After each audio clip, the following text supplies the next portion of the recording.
نحمدہ ونصلی علی رسولہ الکریم اما بعد۔ آپ حضرات نے قرآن کریم میں یہ آیت تو پڑھی ہوگی، وَذَرُوا ظَاهِرَ الْإِثْمِ وَبَاطِنَهُ إِنَّ الَّذِينَ يَكْسِبُونَ الْإِثْمَ سَيُجْزَوْنَ بِمَا كَانُوا يَقْتَرِفُونَ۔ سورہ انعام کی آیت ہے یہ کہ وَذَرُوا ظَاهِرَ الْإِثْمِ وَبَاطِنَهُ، ظاہری گناہوں کو بھی چھوڑ دو اور باطنی گناہوں کو بھی چھوڑ دو۔ اتنا تو آپ سمجھ گئے ہوں گے کہ ظاہری گناہ کون سے ہیں اور باطنی گناہ کون سے ہیں۔ پھر بھی کچھ اس سلسلے میں عرض کروں گا تھوڑی دیر میں۔ پہلے تو مجھے یہ بات کہنا ہے کہ گناہوں کا چھوڑنا خود بخود نہیں ہوتا، بلکہ ان کے چھوڑنے کے لیے محنت کرنا پڑتی ہے۔ اسی لیے قرآن کریم نے ضرور چھوڑ دو فرمایا۔ اگر خود بخود گناہوں کا چھوڑنا ہو جاتا کہ کوئی محنت نہ کرے آدمی اور بس دل سے یہ چاہ لے کہ مجھ سے کوئی گناہ سرزد نہ ہو، تو یہ سنت اللہ کے خلاف ہے، عادت کے خلاف ہے، یہ عادت الہیہ کے خلاف ہے۔ عام طور پر یہی سمجھا جاتا ہے کہ بس ہماری حالت ایسی ہو جائے کہ گناہ سرزد ہی نہ ہو اور ہمیں کوئی محنت بھی کرنا نہ پڑے۔ یہ خیال جو ہے یہ بالکل خیال باطل ہے۔ یہ تو عمر بھر کا کام ہے، عمر بھر کی محنت ہے۔ جب سے آدمی بالغ ہوتا ہے اس وقت سے لے کر موت تک گناہوں کو چھوڑنے میں اور ترک کرنے میں محنت کرنا لازمی ہے، خود بخود نہیں ہوگا۔ وہ دوسری بات ہے کہ جب اس کی عادت ایسی ہو جائے کہ وہ گناہوں کے قریب نہیں جاتا تو اس وقت گناہوں کے چھوڑنے میں کم محنت کرنا پڑے گی، اور اگر ایسی عادت ابھی تک نہیں بنی ہے تو گناہ نہ پڑے گی۔ یہ تو صرف انبیاء کرام ہیں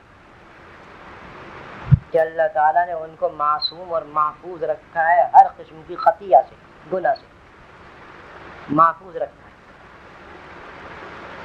ان کی فطرت ہی ایسی ہے کہ وہ گناہ کے قریب جا نہیں سکتے، بلکہ محققین تو یہ فرماتے ہیں کہ گناہ کبیرہ کا ارتکاب انبیاء کرام سے نبوت سے پہلے بھی نہیں ہوگا۔ نبوت کے بعد تو بالکل ظاہر اور واضح ہے، لیکن نبوت سے پہلے بھی گناہوں کے ارتکاب سے وہ محفوظ اور معصوم ہے۔ اللہ تعالیٰ غیب سے ان کے لیے ایسے حالات پیدا فرما دیتے ہیں کہ جن کی وجہ سے وہ گناہوں سے محفوظ رہیں۔ بخاری شریف کی حدیث میں آیا ہے کہ کعبہ مکرمہ کی تعمیر ہو رہی تھی حضور اکرم صلی اللہ علیہ وسلم کی نبوت سے پہلے، اور قریش کے تمام قبائل بڑے ذوق و شوق سے اس تعمیر کے اندر مشغول تھے، خود ہی محنت کر رہے تھے، خود ہی پتھر ڈال رہے تھے، خود ہی تمام کام کر رہے تھے۔ آپ صلی اللہ علیہ وسلم بھی اپنے کندھے پر رکھ کر کعبے کی تعمیر کے لیے پتھر لانے لگے۔ یہ نبوت سے پہلے کا واقعہ ہے، جبکہ آپ کی عمر 25 سال تھی اور ایک روایت کے مطابق 35 سال تھی۔ بدن پر کوئی کپڑا نہ تھا، ننگا بدن تھا، برہنہ یعنی اوپر کا حصہ، اور نیچے کا حصہ ازار میں اور تہبند میں چھپا ہوا تھا، تہبند باندھے ہوئے تھے۔ حضرت عباس جو آپ کے چچا تھے اور آپ سے عمر میں صرف 2 سال بڑے تھے، اور چچا اور بھتیجے میں جب اتنا سا فرق ہو عمر میں تو پھر ان میں آپس میں دوستی ہوتی ہے، پھر وہ بات باقی نہیں رہتی جو چچا اور بھتیجے میں ہوا کرتی ہے۔ حضرت عباس بھی ساتھ میں تھے، انہوں نے عرض کیا کہ آپ اپنا تہبند کھول کر کندھے پر رکھ لیجیے اور اس پر رکھ کر پتھر ڈالیے تاکہ آپ کا کندھا زخمی نہ ہو۔ وہ چھوٹے چھوٹے تو پتھر تھے نہیں جن کو اٹھایا جا رہا تھا، وہ پتھر بڑے بڑے تھے اور وزنی تھے۔ اس زمانے میں یہ بات معیوب نہیں تھی کہ آدمی برہنہ ہو کر چلے، بالکل ننگا ہو کر چلے۔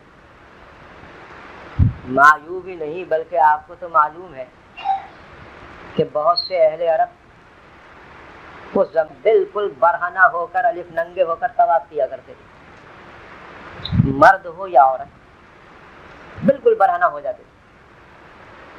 اس لیے یہ چیز اس زمانے میں معیوب نہ تھی۔ آپ صلی اللہ علیہ وسلم نے ارادہ کیا لیکن فوراً ہی غش کھا کر گر پڑے۔ آپ کی نگاہ جو تھی وہ آسمان کی طرف چڑھ گئی اور آپ کی زبان پر صرف یہ کلمہ تھا کہ ازاری ازاری، میرا تہبند جلدی سے ٹھیک کر دو، میرا تہبند جلدی سے ٹھیک کر دو۔ چونکہ اس شریعت کے اندر برہنہ ہونے کے اوپر حرام ہونے کا حکم آنے والا تھا، اس لیے نبوت سے پہلے بھی اللہ نے بچا لیا۔ غالباً بیہقی میں ایک اور واقعہ آیا ہے آپ کی نبوت سے پہلے کا، کہ آپ صلی اللہ علیہ وسلم بکریاں چراتے تھے اہل مکہ کی، مکے کے پہاڑوں پر،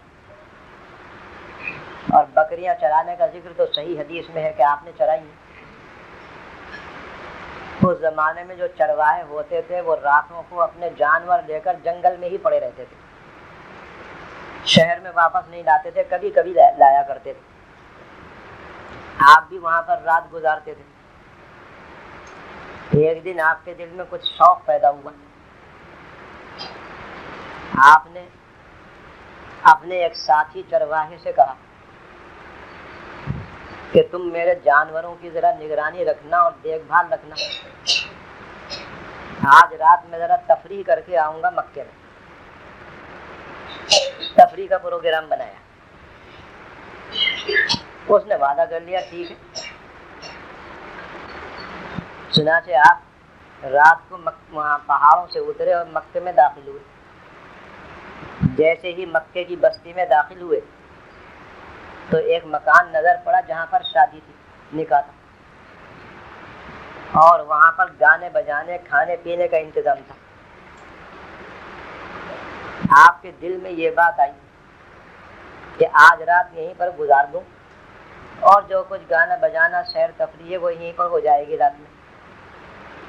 چنانچہ آپ تشریف لے گئے مجلس میں، لیکن جب گانے بجانے کا وقت آیا تو آپ پر نیند مسلط ہو گئی،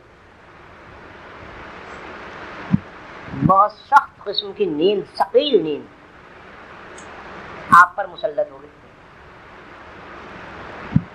ادھر وہ اپنا وہ کام کرتے رہے گانے بجانے کا، ادھر آپ آرام سے سوتے رہے۔ گانا بجانا ختم ہوا، آپ کی آنکھ کھل گئی، بیدار ہو گئے، بس واپس چلے گئے اپنے جانوروں میں۔ ساتھی نے پوچھا کہ بھئی کیا دیکھ کر آئے، کیا تفریح کی؟ فرمایا کچھ بھی نہیں، ایسا ایسا قصہ پیش آیا، میں تو سو گیا۔ اس نے کہا کہ عجیب آدمی ہو، آج رات پھر جانا، تفریح کرو۔ آپ پھر تیار ہو گئے، دوسری رات کو پھر آئے، پھر ایسا ہی قصہ پیش آیا کسی اور گھر میں یا اسی میں۔ یہ حدیث کے اندر نہیں ہے کہ وہی کرتا ہے کوئی اور تھا، کہ وہاں پر بھی محفل رقص و سرود قائم تھی۔ آپ تشریف لے گئے، بیٹھ گئے، لیکن نیند آپ کو آ گئی۔ جب وہ لوگ فارغ ہو گئے اپنی سیر تفریح سے، آپ کی آنکھ کھل گئی، بیدار ہو گئے، پھر واپس چلے گئے۔ تو اس طریقے سے اللہ تعالیٰ محفوظ رکھتا ہے انبیاء کرام کو کبائر سے، نبوت سے پہلے بھی۔ تو یہ تو عصمت اور حفاظت ہے اللہ کی جانب سے، اور انبیاء کرام کے لیے ان کی فطرت اور ان کا خمیر، ان کی سرشت، اس کا تقاضا ہی ہے، جیسا کہ حدیث بیہقی میں آیا ہے کہ ان اجساد الانبیاء تنبت من ارض الجنہ، حضرات انبیاء کرام کا جسم مبارک جنت کی زمین سے پیدا کیا گیا ہے۔ جنت کی زمین میں کسی برائی کا اور کسی خطا کا نام و نشان نہیں، لہذا دنیا میں آنے کے بعد ان کے اندر یہ چیز باقی نہیں رہتی۔ اللہ تعالیٰ حفاظت فرماتے ہیں پورے طریقے سے۔ ان کے علاوہ جو اور مخلوق ہے اس میں اللہ تعالیٰ نے یہ دونوں وصف رکھے ہیں، خیر کا بھی شر کا بھی، اور اختیار دیا ہے کہ چاہے وہ خیر ہی کرتے، یہ اختیار دیا ہے. اور ساتھ ہی ساتھ یہ بھی ہے کہ جس چیز کو بھی وہ اختیار کرے گا اس میں محنت کرنا پڑے گی، مشقت بھرنا پڑے گی. اگر وہ خیر اختیار کرتا ہے تو دیکھو کیسی مشقت ہوتی. اللہ تعالیٰ آسان فرمائے ہمارے لیے اختیار خیر کو، کیسی کیسی مشقتیں بھرنا پڑتی ہیں، جسمانی بھی، مالی بھی، ارد گرد کی بھی، گھر والوں کے بھی، دوستوں کی بھی، اور سب سے بڑی مشقت شیطان سے مقابلہ. شیطان سے اور ابلیس سے جو مقابلہ ہوتا ہے کار خیر میں، وہ بڑی سخت مشقت ہے، جیسا کہ ہم میں سے ہر ایک جانتا ہے اور گزرا ہے ہر ایک اس دور سے. تو خیر اگر اختیار کرنا ہے تو محنت کرنا پڑے گی، اور اگر شر کو اور گناہ کو چھوڑنا ہے یہ بھی کار خیر ہی پڑے گی. اگر شر کو اور گناہ کو اختیار کرنا ہے تو محنت کرنا پڑے گی. کار خیر میں بھی محنت مشقت ہے، اور شر میں اور گناہ کے ارتکاب میں بھی محنت و مشقت ہے. بغیر محنت اور مشقت کے گناہ ہوتا نہیں. غور کر جائیے اول سے آخر تک کہ محنت و مشقت اس کے اندر برداشت کرنا پڑتی ہے، کہیں کم کہیں زیادہ. تو محنت و مشقت تو انسان کے لیے لازم ہے. لقد خلقنا الانسان فی کبد، مشقت میں پیدا کیا ہے انسان کو. اللہ تعالیٰ نے مشقت میں پیدا کیا ہے انسان کو، یعنی اس کی پوری زندگی مشقت سے عبارت ہے، محنت سے عبارت ہے. فی کبد فرمایا، لاجل کبد نہیں فرمایا، جس سے معلوم ہوا کہ اول سے لے کر آخر تک مشقت ہی مشقت، سے معلوم ہوا کہ اول سے لے کر آخر تک مشقت ہی مشقت. گویا یہ انسان ظرف بن گیا مشقت کا، اور مشقت اس کا مظروف ہے. تو یہ مشقت تو لازم ہے اور ضروری ہے بھائی. گناہوں کو ترک کریں اور چھوڑیں تو مشقت. وہاں پر ایک مشقت تو ہوتی ہے اپنے نفس سے مزاحمت، اور دوسری مشقت ہوتی ہے شیطان سے مقابلہ. اس لیے اس کار خیر پر یعنی ترک گناہ پر ڈبل اجر ملتا ہے. کار خیر کریں تو مشقت، ہم اور آپ خوب جانتے ہیں اس کو. تو یہ سمجھ لینا اور یہ سمجھ کر مطمئن ہو جانا کہ گناہ ہم سے خود بخود چھوٹ جائیں اور ہم گناہ کے قریب نہ جائیں، یعنی ہمیں کوئی محنت نہ کرنا پڑے، کوئی مقابلہ نہ کرنا پڑے نفس و شیطان کا، کوئی مقابلہ نہ لوگوں کا، اور گناہ ہم سے چھوٹ جائے. ایسا ہوتا نہیں.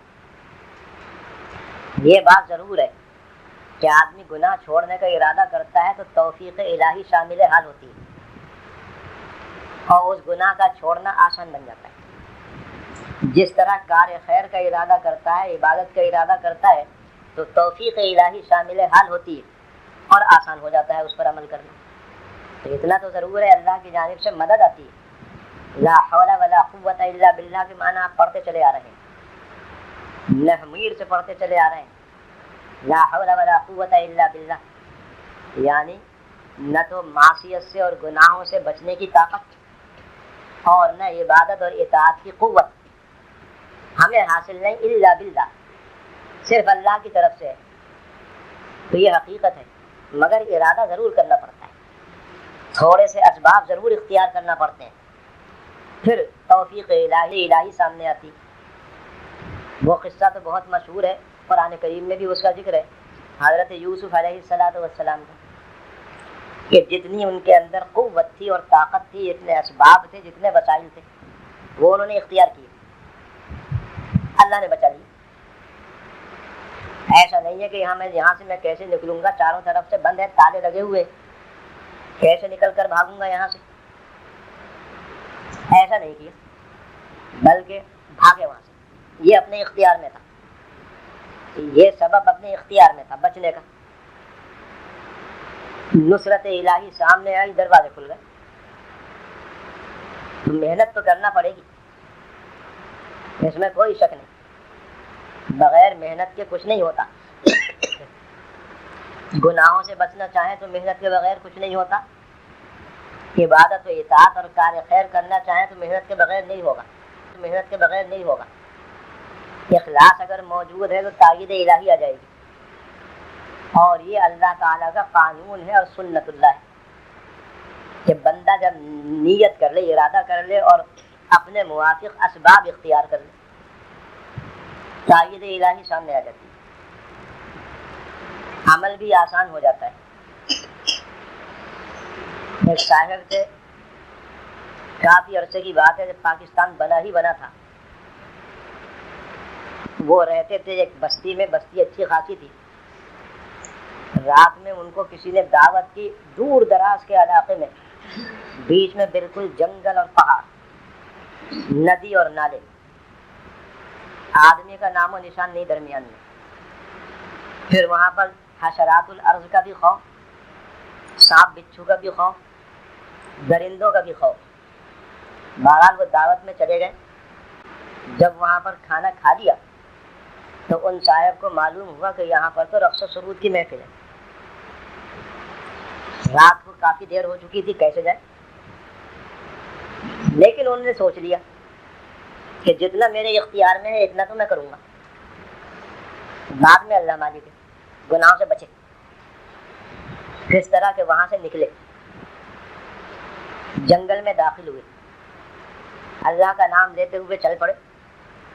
راستے میں مردمان غیب اور رجال غیب ان کو ملتے رہے، دیکھ رہے ہیں کہ آدمی چلے آ رہے ہیں، جا رہے ہیں، ادھر جا رہے ہیں ادھر، ان کو کوئی وحشت نہیں، حتیٰ کہ وہ اتنا دور دراز کا سفر طے کر کے اپنے گھر پہنچ گئے۔ بچا لیا اللہ نے، محنت کی، جتنی محنت ان کے اختیار میں تھی اتنی کر لی، اللہ نے بچا لیا۔ اگر وہ یہ سوچتے کہ میرے پاس میں کیسے جاؤں، آج رات یہیں پر گزر جائے کوئی حرج نہیں، گناہ بھی ہوتا، اور پھر اپنی مقصود میرا یہ ہے کہ لفظ ضرور ظاہر اس میں جو ضرور آیا ہے کہ چھوڑ دو تم گناہوں کو، ظاہری گناہوں کو، یہ اسی لیے ہے کہ خود بخود نہیں چھوڑے جا سکتے گناہ، خود بخود گناہوں سے آدمی پاک نہیں ہوتا، بلکہ اسے ارادہ کرنا پڑتا ہے، محنت کرنا پڑتی ہے، وسائل اختیار کرنا پڑتے ہیں، پھر اللہ تعالیٰ اس کی حفاظت فرماتے ہیں۔ تو فرمایا ضرور ظاہر الاسم، چھوڑ دو ظاہری گناہوں کو بھی، یعنی تم محنت کرو، اللہ تعالیٰ کی مدد آئے گی، ظاہری گناہ بھی چھوٹ جائیں گے۔ آپ نے بھی سنا ہوگا اور ہم نے تو کتابوں میں پڑھا ہے بزرگوں کی کہ بعض مریدین اور سالکین انہوں نے خطوط لکھے اپنے شیخ کو، یہ حضرت تھانوی کے واقعات ہیں کہ حضرت گناہ کی خواہش اور گناہ کا تقاضا نہیں جاتا، محنت کرتا ہوں، عبادت کرتا ہوں، لیکن محنت کرتا ہوں، عبادت کرتا ہوں، لیکن تقاضائے گناہ نہیں جاتا۔ وہ اس کا مطلب یہی سمجھے کہ اس راستے میں آنے کے بعد تقاضائے گناہ نہیں ہوگا۔ حضرت نے اصلاح فرما دی کہ تقاضائے گناہ ہوگا، یہ تو عمر کے ساتھ ہے، محنت کرو گے اور بچنا چاہو گے بچ جاؤ گے، اور حقیقت بھی یہی ہے کہ پوری عمر انسان کی اسی میں گزرتی ہے، تقاضائے گناہ ختم نہیں ہوتے، بلکہ حضرت تھانوی رحمہ اللہ کا ارشاد ہے، کسی موقع پر فرمایا کہ جب تک میں بوڑھا نہیں تھا اس وقت تک تو اتنا تقاضا نہیں ہوتا تھا گناہ کا، بوڑھے ہونے کے بعد معلوم ہوا کہ تقاضائے گناہ زیادہ ہے، جتنی عمر زیادہ ہوتی چلی جاتی ہے تقاضائے گناہ زیادہ ہوتا چلا جاتا ہے، اور یہاں تقاضائے گناہ سے مراد ہے حضرت چند گناہ، جو انشاءاللہ راحت میں بیان کر دوں گا۔ حضرت کا اشارہ تھا شہوت کی طرف، یہ شہوت انسانی جو ہے، شہوت نفسانی، اس میں ترقی محسوس ہوتی ہے۔ جوانی میں یہ عالم نہ تھا، لیکن بوڑھے ہونے کے بعد یہ عالم ہو گیا، تو معلوم ہو کہ بوڑھے ہونے کے بعد اور تقاضا زیادہ ہوتا چلا جاتا ہے۔ اسی طریقے سے حب مال زیادہ ہو جاتی ہے بڑھاپے میں، جوانی میں نہیں ہوتی اتنی۔ اسی طریقے سے حب منصب اور حب جاہ زیادہ ہو جاتی ہے بڑھاپے میں، جوانی میں اتنی نہیں ہوتی۔ تو یہ تو عمر بھر کا ہے حضرت، عمر بھر اسی طریقے سے مشاہدات میں گزارنا ہے، اسی طریقے سے محنت میں گزارنا ہے، تب جا کر آدمی بچ جاتا ہے ہر قسم کے گناہ سے۔ تو یہ تو میں نے صرف لفظ ضرور سے متعلق بات کہی ہے کہ ضرور یعنی چھوڑ دو تم ظاہری گناہوں کو بھی اور باطنی گناہوں کو بھی. لفظ ضرور سے یہ بات معلوم ہو گئی کہ اس کے لیے محنت کرنا پڑے گا، صرف ارادے سے کام نہیں بنے گا. اور پھر توفیق الہی اور تائید الہی سامنے آئے گی اور گناہ سے بچنا بہت آسان ہو جائے گا. دعا کریں کہ اللہ تعالی ہم سب کو نیک عمل کی توفیق عطا فرمائے اور اللہ تعالی ہمارے گناہوں کو معاف فرمائے. ہر گناہ سے بچنے کی توفیق اللہ تعالی ہمیں عطا فرمائے. ہر فتنے سے محفوظ رکھیں، شیطان اور نفس کے شر سے محفوظ رکھیں اور اللہ تعالی ہمیں اپنی اطاعت اور فرما برداری میں مشغول اور منہمک فرما لے برحمتک یا